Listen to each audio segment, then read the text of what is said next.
ذبحنا فرحة العيد. في عيد الأضحى الحاج محمود دايما بيذبح أول يوم، عادة ماشية بقى في العيلة من أيام جده. نضحي أول النهار ونوزع اللحمة بسرعة، دي بركة بيقولها وهو فخور. جاب خروف كبير من السوق وعلقوه في مدخل العمارة. الذبح حصل بإيد واحد من العيال لأن الجزار اتأخر. طب واللحمة؟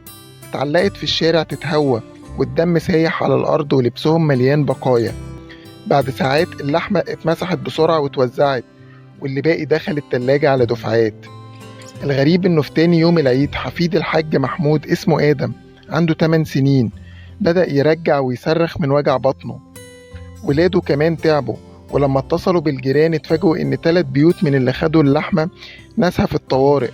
في المستشفى الدكتور قال ده تسمم شديد من اللحمة، ممكن مش محفوظة كويس، ممكن تبقى من حيوان مريض أو اتذبح غلط.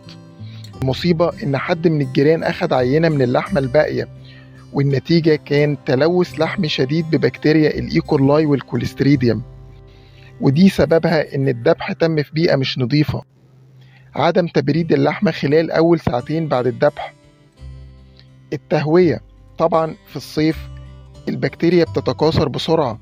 والغلط الأكبر عدم وجود طبيب بيطري يشرف على الذبح، ومفيش فحص للحيوان قبل الذبح. الحاج محمود سكت وقال بصوت مخنوق: كنت فاكرها بركة، لكن طلعت بلوى.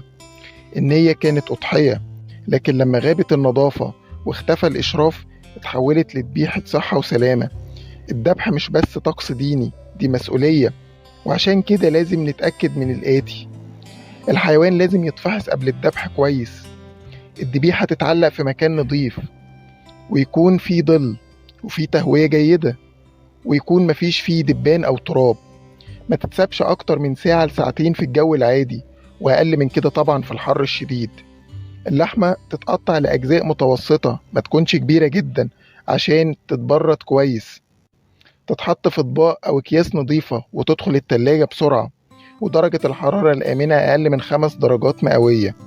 ما ينفعش نسيب اللحمة في الأكياس على الرخامة لحد ما نوزع، ده بيخلي البكتيريا تنمو بسرعة.